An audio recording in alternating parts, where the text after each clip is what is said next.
നൂറ്റാണ്ടുകൾക്ക് മുമ്പ് മധ്യകാല ഇംഗ്ലണ്ടിൽ മഞ്ഞുകാലത്തെ വരവേൽക്കാൻ ഒരു ഗ്രാമം തയ്യാറെടുത്തു. ആ ഗ്രാമത്തിൽ അച്ഛനും അമ്മയും 2 കുട്ടികളുമുള്ള ഒരു ചെറിയ കുടുംബം താമസിച്ചിരുന്നു. തൻ്റെ കുട്ടികൾ ഈ മഞ്ഞുകാലത്ത് പട്ടിണിയായി പോകുമോ എന്ന ആശങ്കയിലിരുന്ന ആ അമ്മയുടെ മുന്നിലേക്ക് ഒരു പുതിയ വഴി തെളിഞ്ഞു വന്നു. പുതിയ ഫലങ്ങൾ പെട്ടെന്ന് കേടുവരാതിരിക്കാൻ ഉണക്കമുന്തിരി, ഡേറ്റ്സ്, കറൻസ്, ബെറികൾ എന്നിവയെ ചൂടൻ മസാലകളിലും വൈനിലും തേനിലും അവർ കുതിർത്ത് വയ്ക്കാൻ തുടങ്ങി. ഇങ്ങനെ കുതിർത്ത് വയ്ക്കുന്ന ഫലങ്ങളെ ഡ്രൈ ഫ്രൂട്ട്സ് എന്ന അർത്ഥത്തിൽ അവർ പ്ലംസ് എന്ന് വിളിച്ചു തുടങ്ങി. തലമുറകൾ കടന്നുപോയി. 15-ാം നൂറ്റാണ്ടോടെ ഈ ഡ്രൈ ഫ്രൂട്ട്സ് ഉപയോഗിച്ച് ഓട്സ്, മീറ്റ്, മസാല എന്നിവ ചേർത്ത് പ്ലം പോറിഷ് ഉണ്ടാക്കാറുണ്ടായിരുന്നു.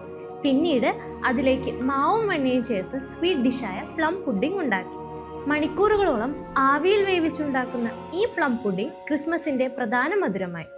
1800-കളിൽ ഓവന്റെ വരവോടുകൂടെ പുഡിംഗ് ബേക്ക് ചെയ്ത് കേക്കായി. അങ്ങനെ ക്രിസ്മസ് പ്ലം കേക്ക് രൂപപ്പെട്ടു. ബ്രിട്ടീഷുകാർ ഇന്ത്യയിലേക്ക് എത്തിയപ്പോൾ ഈ കേക്കും കൂടെ എത്തി. ഇന്ത്യക്കാർ അതിൽ പ്രാദേശിക രുചികളായ ശർക്കര, കശുവണ്ടി, ഗ്രാമ്പൂ, ഏലക്ക എന്നിവ ചേർത്ത് മാറ്റങ്ങൾ കൊണ്ടുവന്നു. 1883-ൽ തലശ്ശേരിയിലാണ് ഇന്ത്യയിലെ ആദ്യത്തെ ക്രിസ്മസ് കേക്ക് ബേക്ക് ചെയ്യുന്നത്. അന്നു മുതൽ കേരളത്തിലെ ക്രിസ്മസിന്റെ പ്രതീകമായി പ്ലം കേക്ക് മാറി. ഇനി what makes plum cakes from hot cakes so special? At hot cakes, only the best ingredients make the cut.